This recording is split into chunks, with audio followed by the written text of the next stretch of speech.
this is an iHeart podcast. Guaranteed human.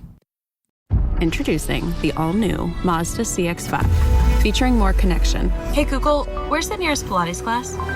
Safety that has your back. More discovery on the scenic routes. More passion in the details. And more control in changing weather. The all-new Mazda CX-5. More to move every side of you.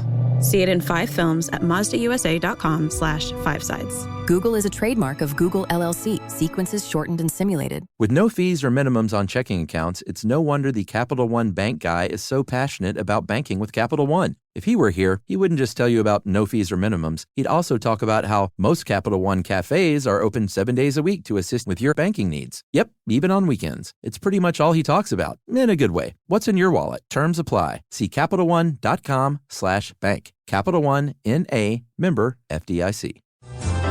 Welcome to Stuff You Should Know from HowStuffWorks.com.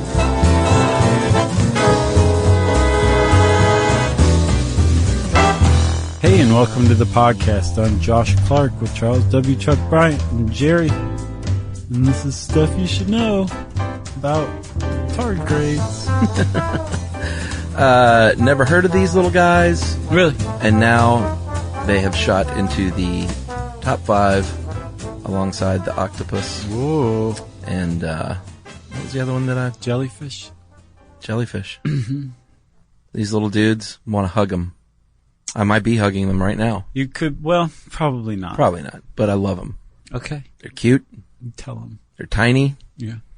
They're not hardly anybody knows what they are. I would say 99% of people listening do not know what this is. Really? So I was under the impression that they were kind of a big hit on the internet within the last couple of years. Well, I'm not hip to that stuff, so maybe. Oh, okay. It might have been part of a meme. I don't know what. A political meme. Yeah, I think tardigrades had a moment. Okay. But it turns out that they've been around for much longer than the internet. Yeah. Yeah. Hundreds of millions of years. Yeah, somewhere around the neighborhood of 600 million years. Yeah. Which would make them Precambrian explosion, which makes them really old. PCE. Yeah. So before we get into that, let's tell you what we're talking about. Yes. A tardigrade, also known as a water bear. Cute name. This is my favorite. Moss piglet. Yeah. Pygmy rhinoceros. Pygmy armadillo. I don't like armadillos ever since our leprosy episode. Oh, right. They are little tiny microscopic animals. Multicellular animals that reproduce sexually in a lot of cases. That they're animals. They're not they're not bacteria, they're not viruses, they're not bugs. They're very, very small. They get to be about 0.5 to 1 millimeter in size, depending on the species. Yeah. And they're also super cute, depending on your view of things. Yes. First thing you should do if you're at home or if you're not driving, let's say, is pull out your phone or your desktop. Pull out your desktop PC. Whopper. And look up tardigrade and just look at a little picture of it. And, so you know what we're talking about. Right. If you ask me, people liken it to a panda bear. I don't quite get that. Although have you seen the picture of the one on its back? No, I don't think I did. Very cute. Looks like you just want to scratch his little belly. Yeah. But, it looks to me like if a moth caterpillar and a naked mole rat had an unholy union. That was awesome. That was the best analogy I've ever That's kind of what it looks like to me. Yeah. Unholy union. Yeah, they managed to do it. Yeah. Somehow. Teledildonics. The name tardigrade is from Latin, and it actually means slow walker, which is cute in and of itself. Yeah. And that supposedly was named by this Italian scientist named Lazzaro Spallanzani. Tell him the name of his book. I love this name. His book was, Opuscoli de Fisia Animale e Vegetabile. Not bad. Not bad? You didn't raise your fingers, though. Oh, that's right. But he named this guy, he found this, well, he didn't discover it. Apparently, before him in 1773, a German pastor named Johann August Ephraim Goetze discovered it. But he is the one, Spallanzani is the one who named it Il Tardigrado, which means slow stepper. Yeah, and the reason he called it that is because if you look under a microscope at all the stuff, which was all the rage in the late 18th century. Oh, yeah. Look at all this stuff. After, what was his name? Anton von Leeuwenhoek? Am I saying that correctly? Oh, I don't remember. I'm pretty sure. After he started to invent microscopes and their use spread, people started looking at what was in debris in rain gutters when you added water to it. And they found that when you add water to stuff that was just dried up dust in a rain gutter, all of a sudden you saw that there was a bunch of things that came to life. Yeah. And most of those things move around really, really fast, just darting about like, oh, it's over here. Let's go over there. I want to go over there. They have like very short attention spans, Sure. right? Tardigrades lumber about. Yeah. They kind of fall and flip over a lot as they're climbing over like pieces of dust and other particles. And they move much more slowly and I guess deliberately compared to their other microscopic friends in the rain gutter debris. So that's where they got their name. Yeah.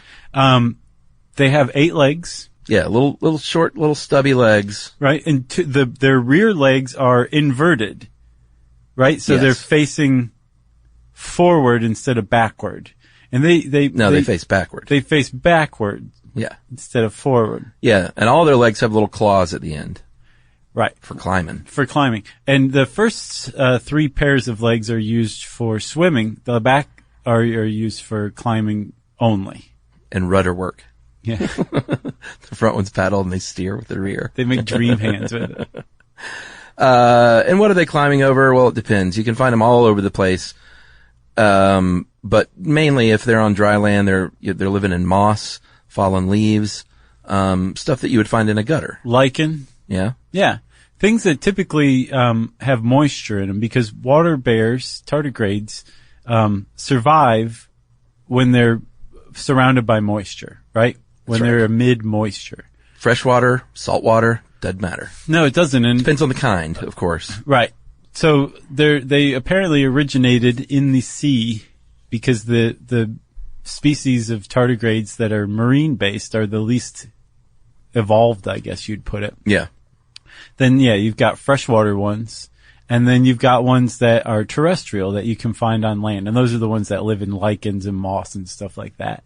And all of them, again, are part of this branch of the family tree that's its own phylum. Tardigrada is a phylum. Yeah. And this article makes the point that if you look at humans, we share a phylum chordata with like snakes and every other vertebrate on Earth, right? These guys have their own phylum. They're in their own club. They really are. Yeah. So this says 2 things, that they're a very ancient line and that there is a ton of them, a lot of them. Yeah. And there are. There's water bears everywhere. Yeah, and we mentioned that they're animals, and if you look at a picture, it's probably from it's definitely from a microscope. And so, you think that, again, like it's just some sort of bacteria or something. But it's not. It is an animal. It has a brain, has a nervous system, it has a little stomach and little tiny intestines, it has a little tiny anus, little tiny esophagus. Right. And, they don't have heart and lungs or veins. No. Because I was going to say open source. They are open, hemocoel, as the lady on the internet said. Yeah. Which means that gas exchange and nutrient exchange happens because every cell in the tardigrade's body is touching the interior body cavity. Yeah. So as food and air goes through the mouth and out his tiny anus, right? Those nutrients and those gases get passed into the cells that that it passes by. Yeah, it's like a studio apartment. It's actually extremely efficient. Sure. So there are about 1,000 species or more of tardigrades. 600 or so on land, about 300 marine, and about 100 in the freshwater. They lay eggs. Some of them have sex. Some of them don't. Some of them self-fertilize. Yeah. It's pretty interesting stuff. What else? They eat the fluids of plants. Or some of them are carnivores. Yeah, the fluids of animals. Right. But it's always got to be fluid. Yeah, they have like a piercing mouth part, I believe, that can pierce cell wall and just suck the fluids and proteins and stuff out of a cell. And depending on the species, that cell may be plant-based or it may be animal-based. Yeah. Including other tardigrades, which is decidedly less cute. Cannibalism. Sure. Know? So if you're sitting there right now and you're thinking, I don't see how this rivals an octopus. These are just tiny little, maybe kind of cute, but tiny little animals. Mm-hmm. What's the big whoop? Right after this break, we'll tell you what the big whoop is.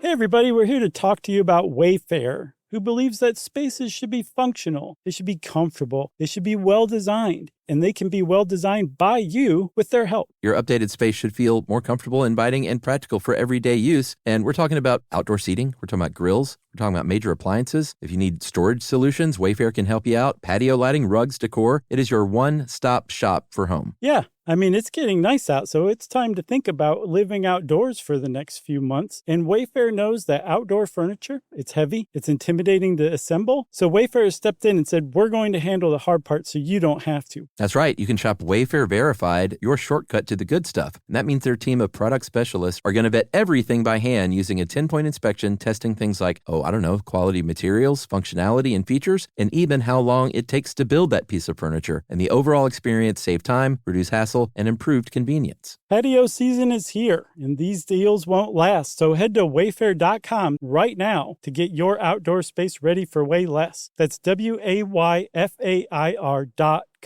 Wayfair, every style, every home.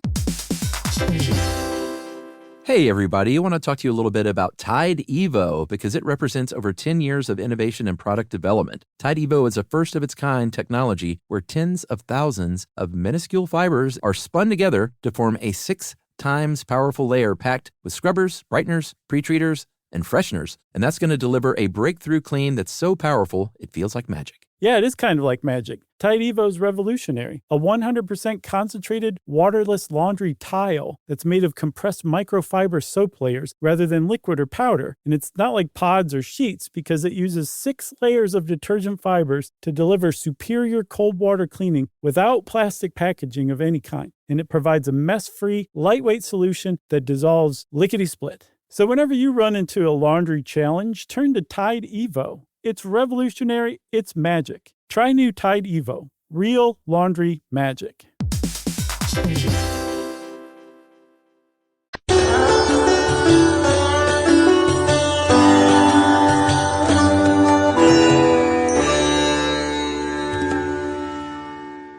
All right, we're back with the big whoop about tardigrades. Mm-hmm. Despite the size of these things, how big were they again?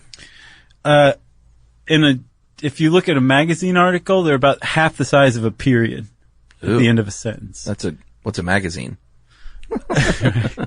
That's true. You say that, but it's true. I know. So sad. That's a good way to put it, though. Change. So it's the worst. They're that tiny, and they are one of the toughest, most resilient creatures on the planet Earth.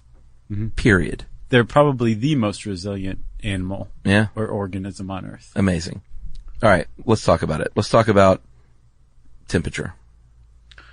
Yeah. They like it at like 75 degrees and nothing else, right? So, what's weird is there's this long-standing tradition in biology of trying to kill tardigrades under really nutso conditions. Yeah, let's see what these little guys can take, basically. I'm not quite sure how it started, but somebody figured out fairly early on that they could withstand amazingly cold temperatures, right? So we're talking like down to basically absolute zero, just a couple of degrees above absolute zero.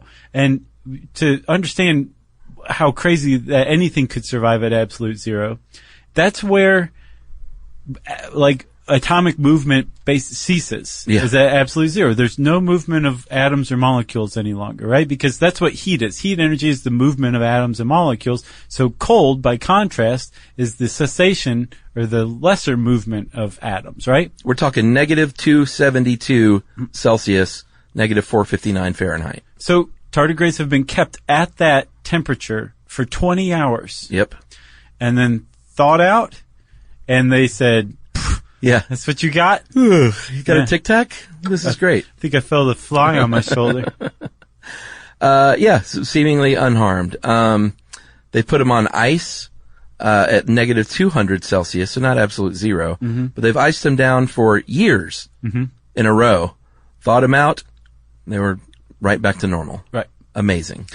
Then on the other side, they've exposed them to extraordinarily hot temperatures, like 150 degrees Celsius. Yeah. And we should say, so the fact that they're surviving, that's like, wow, 150 degrees Celsius. That's hot. Absolute zero. That's cold. Yeah. The reason why it's so incredibly just mind-boggling that tardigrades can survive this and still be animals is that they appear to be the only life that can survive these conditions. Yeah. The reason why is if you freeze and you're multicellular, your cells are liable to freeze themselves, and there's going to be all sorts of cellular damage when the ice crystals form in your cells. Yeah. They're going to rupture your cells because ice expands when it freezes, right? Yeah.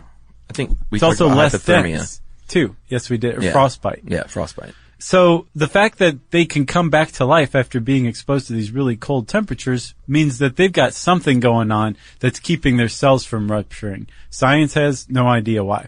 On the other hand, with heat, tremendous heat, when you expose a cell to 150 degrees Celsius, which is above the boiling point of water, right? Yeah.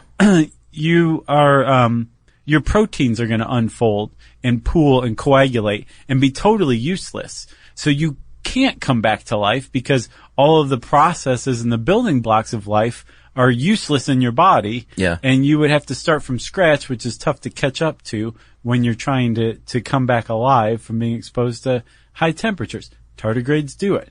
All right, so they flash freeze them. They freeze them for years. They boil them.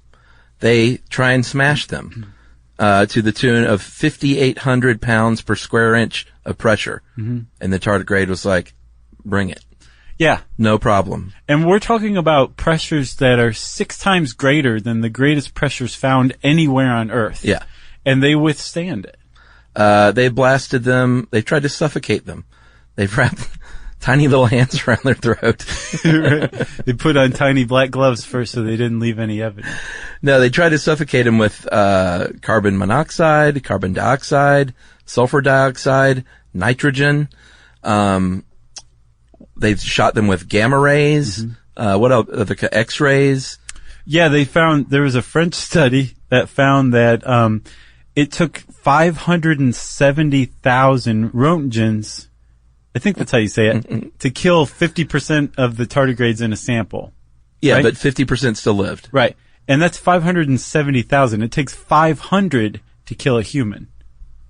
But it took 570,000 to kill just half of the tardigrades in the sample. Yeah, they shot them up into space, and I think about half of those lived, right? Mm-hmm. So they've literally, like he said, they're trying to come up with newer and more creative ways to kill these things, and the tardigrades take all comers. Right. Basically. And they have a couple of mechanisms. Again, science is trying to figure out, one, how their cells keep from freezing in a way that they would rupture. Yeah. Or how their proteins keep from unfolding. But, like, that kind of radiation exposure should do all sorts of horrible things. You should go listen to our radiation sickness episode. That was a good one. Yeah. But it should do all sorts of horrible things, like break up DNA. But apparently they have some sort of mechanism to prevent this from happening, right? Well, they have a mechanism to stitch it back together. And apparently they also produce a protein called DSUP that acts as a shield that wraps itself around DNA and basically shields the DNA from radiation exposure to begin with, right? Amazing. So they have all these natural processes, but they also have passive processes as well that include basically like going into a state of suspended animation depending on the conditions. Yeah, there are two things called anoxybiosis and cryptobiosis. Those are two of the three states where these things live. The other one is just the active state, which is just a regular living normal tardigrade. Right.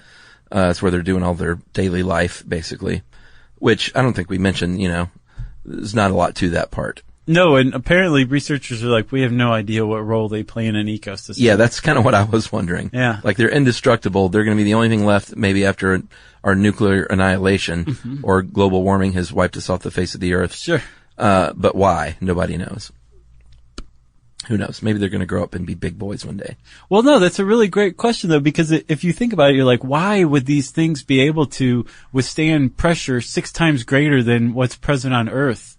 Or radiation like you would never find on Earth? Or temperatures like you would never find on Earth? Doesn't make any sense until you stop and think like there doesn't have to be a reason. It could just be that they have strategies that they use to defend themselves against certain conditions on Earth that are just totally unrelatedly also happen to cover these other conditions that we humans try to launch them into that a tardigrade would never evolve to take on, but they can still withstand it. Yeah, like you ask the tardigrade and they're like, we're just trying to survive, dude. Right. Like, why do you have to lay a purpose on us? What's with your hang-ups? So the first one I mentioned, anoxybiosis, that's when if you like starve them of oxygen, they will puff up in a little ball and stay that way, basically. Yeah, I guess they lose their ability to regulate fluid transmission in and out of their cells. Yeah. And fluid rushes in and they puff up. Yes. And they can stay that way, I think, for a few days, and then after that they die. But not bad. A few days of being completely saturated with water, not bad. Yeah. The one that's really amazing, though, is the cryptobiosis. So we said that they do need this water. It doesn't mean they have to live in the water, but they need water. Mm-hmm. But if this water eventually goes away and you dry them up, they pull in their feet, they pull in their head, and they basically stop metabolizing. They go into this weird state of suspended animation where they say, all right, you think I'm dead? By all accounts, I look like I would be dead, right, but I'm not. And it's called a tun state, T-U-N. Yeah, or tune. I think it might be tune because it's short for, Tunkenform. It's a German word with an umlaut over the O. So wouldn't that be a tu? Well, it's like Tunchen form. Tunchen form? Yeah. But I'm going to call it a tun state.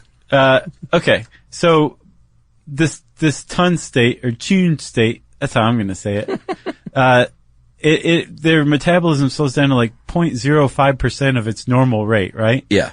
And there was a researcher in the 40s in Italy who said that she revived a sample of tardigrades from a sample of dried moss that had been collected like 120 years before. Yeah, that one's a little hinky. Well, apparently, yeah, no one's ever recreated that one. But they have found that a tardigrade can survive in this tune state for at least 32 years. Yeah. Some Japanese researchers took moss that was collected from Antarctica in 1983, and in 2015, they opened up the sample and they rehydrated it, and they found that some tardigrades came alive. Yeah, it's almost like it freeze dries itself and just needs to add water. And they're like, all right, what happened over the last 30 years? Right, exactly. Who's president? The thing is, though, is if something dries out, it loses 97% of its water, its moisture from its body, I think. Okay. If something dries out like that, like your DNA needs water too. Sure. So if DNA stays dry, it starts to deteriorate pretty quickly. So again, nothing is supposed to be able to survive 30 years of that state, right? That's right. So this has just got researchers puzzled as well. Like, how are they doing this kind of thing? Apparently they have, proteins that help stitch DNA back together. Yeah. So I guess they start to come out of the tune state, and one of the first things they do is stitch back their DNA. They get out the little sewing machine. Yeah. Well, there's this one dude, and we'll take a break and talk about his seeming obsession with these little fellows right after this.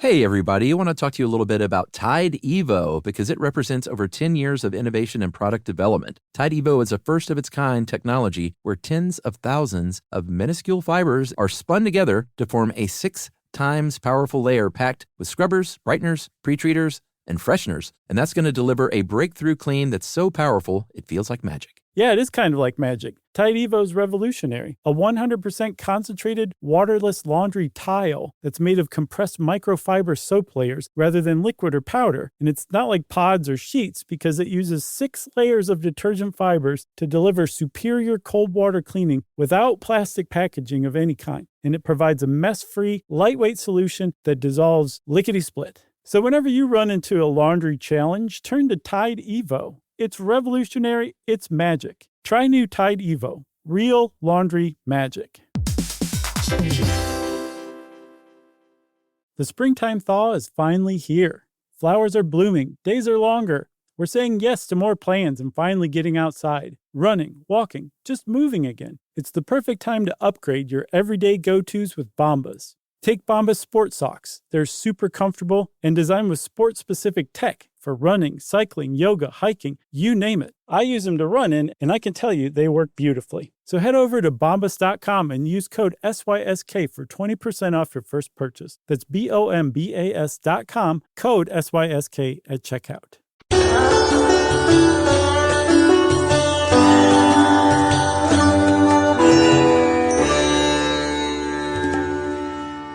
All right, so if you want to know everything you need to know about a tardigrade, you should sit down and have coffee with UNC Chapel Hill, go Tar Heels, with this, is he a professor?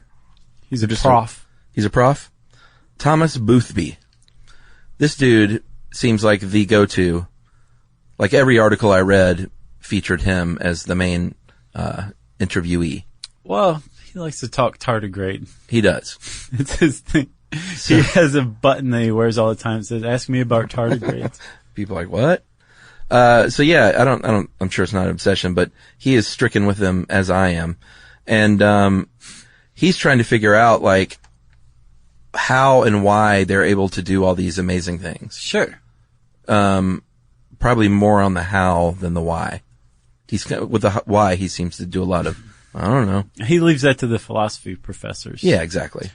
So Thomas Boothby made his name not in the way that he would necessarily like when he was leading a team, I think in 2014, maybe 2015, that did a genetic scan of a species of water bears and found some really surprising results. Yeah. Right? They found that something like 17% and change of genes in the water bears were associated with other things like fungi, bacteria, viruses. Yeah. That they had all these DNA stitched up with theirs. And that the assumption was that was how the tardigrades were able to do all these amazing things and survive in all these ways, because they were borrowing talents and traits and characteristics of unicellular life and non-living life, like viruses. Yeah. And that's how they were able to survive these extreme conditions. Yeah, but it's kind of ended up being a wash.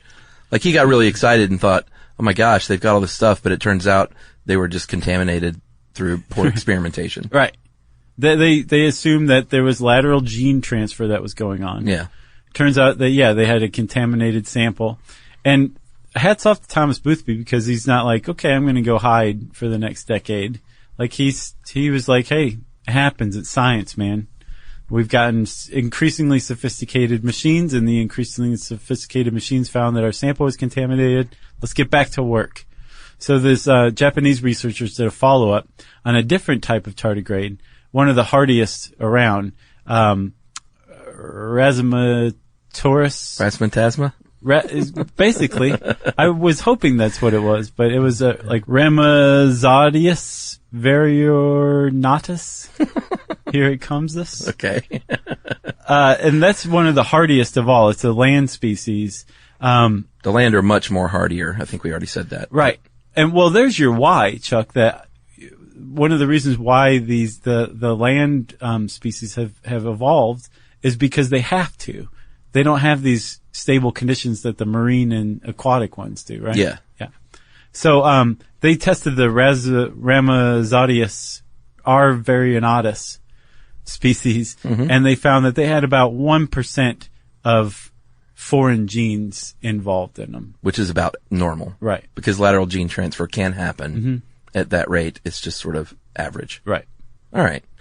So like you said, he held his head high and said, all right, no big deal.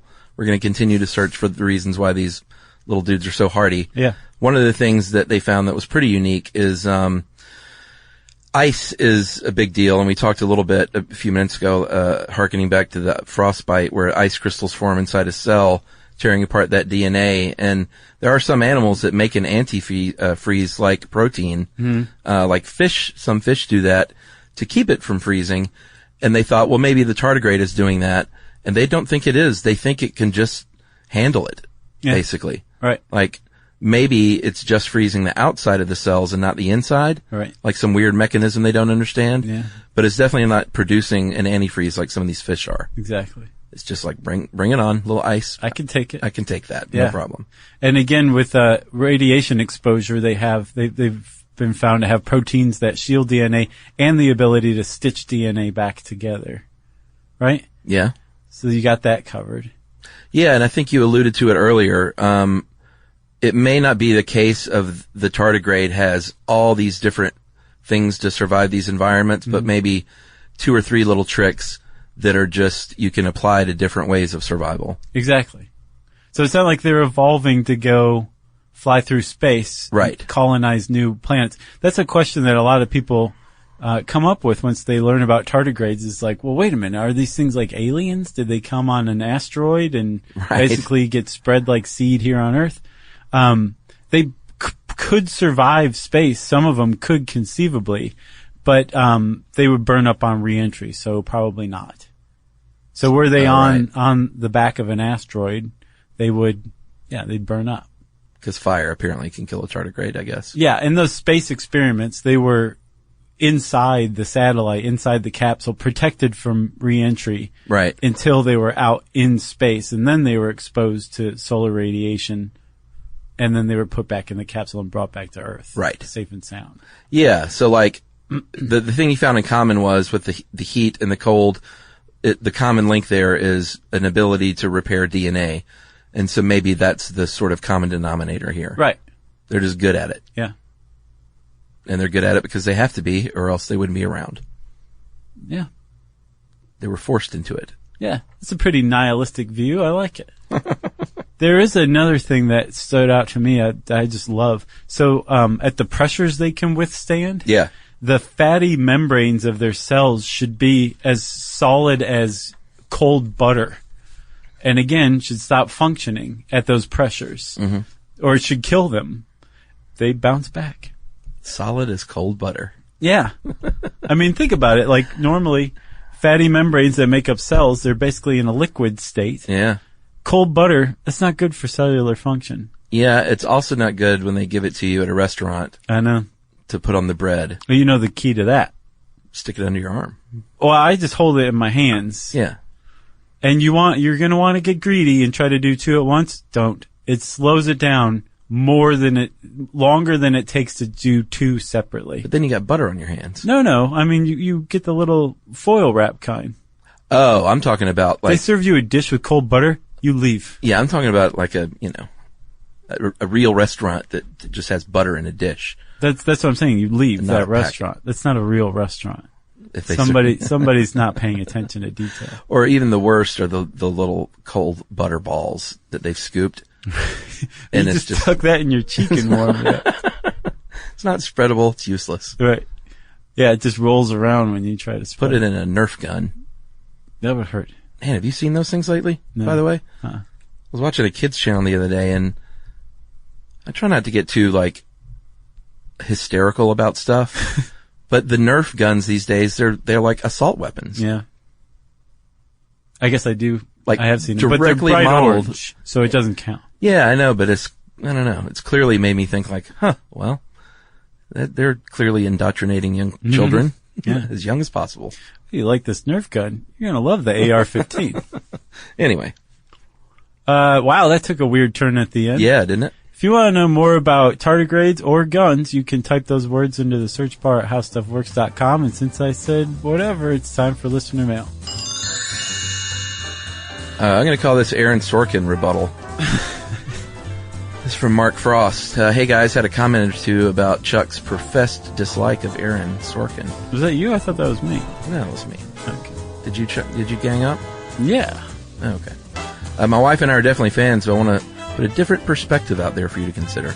I don't think anyone is supposed to consider his writing to be conversational. I would kind of liken it to a musical or the plays of Shakespeare. And he says, I'm not equating Shakespeare with Sorkin. Musicals aren't how people talk. Shakespeare was definitely not representing how people talked back then. For Willie the Shake, it was a poetic language filled with metaphors. That turns a lot of people off even today. But like with musicals, it's a stylized way of showing what people are feeling and thinking. Realizing that, yes, people don't talk that way actually makes me enjoy it more. In some ways, it makes things more compact in that it can express feelings, ideas more quickly, but can often do so with more entertainingly. As in, people are way more quick-witted than you would be in real life, but suspending your disbelief makes it enjoyable, for me at least. I think that's the problem I have with it. It prevents me from suspending disbelief. Yeah, me too. I definitely like the Steve Jobs movie, which we both liked, right? You liked it, right? I haven't seen it. Oh, okay, I did. I actually liked how clearly artificial the construction of it was. It seemed very much like a play in several acts. I agree with you there, sir. Did not feel like anything that was attempting to show real events or real sequences, but rather to condense a lot of what happened during periods of his life into specific scenes. I agree with all that. Then those scenes packed in the drama emotions from the time they had. We also just finished Newsroom, and loved that. Anyway, people are always open to their own opinions, and I tend to agree with most of your film thoughts, just not this one. I love both your show and you guys, and will continue to do so. That is Mark Frost. Thanks, Mark. That was a very well written, well thought out. Thanks. Yeah, I get it. Man. People love Aaron Sorkin. Yeah, people love all I'm that not West big Wing on and it. stuff like that. Have you seen The Night Manager? No, what is that? Man, Where did I hear about that? It's in everywhere. It's a John le Carré adaptation with Dr. House and Dr. House. I have Tom not heard of Hiddleston. it, actually. It's really good. Is it a movie? It's like a 6-part miniseries. Oh, yeah, I like those. It's very good. Check it out. You will like it a lot. Promise. All right, that's got Josh's guarantee. Yep. You also said it like Soylent. I didn't say that, did I? No. Oh, okay. Just kidding. You thought you were making me think I was losing my mind. No. If you want to get in touch with Chuck and me, you can tweet to us, SYSK Podcast or Josh M. Clark. Facebook us at Charles W. Chuck Bryant or Stuff You Should Know.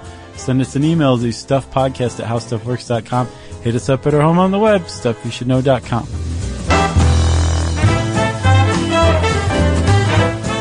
For more on this and thousands of other topics, visit howstuffworks.com.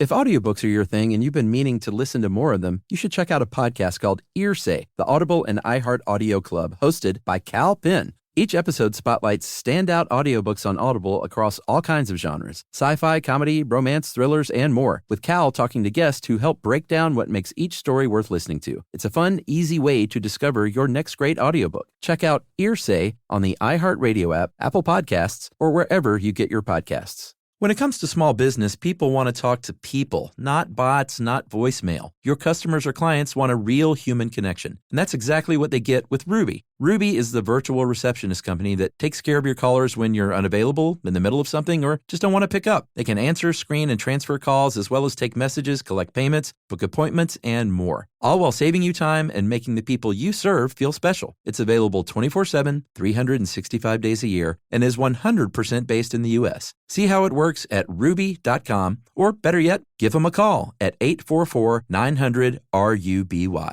This is an iHeart podcast. Guaranteed human.